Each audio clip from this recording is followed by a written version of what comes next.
Okay, welcome to part 1 of Turn the Lights Back On by Billy Joel. This tutorial will cover the 8-measure intro, which will repeat several times. And remember, every video tutorial uses easy read sheet music, so you can enjoy learning new songs without having to figure out each note one at a time. Okay, here's today's tutorial.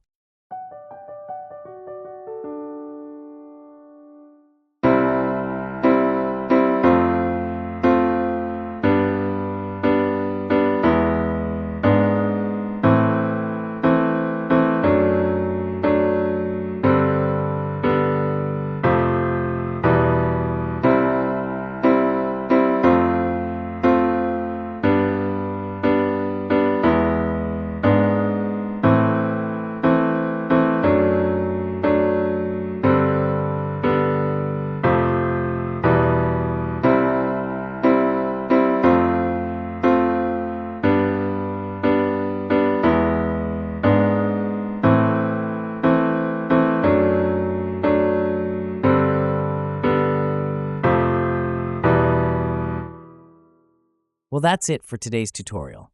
I'm Andrew, and thanks for watching. Remember to subscribe for more great piano videos using on-screen easy read sheet music. Have a great day.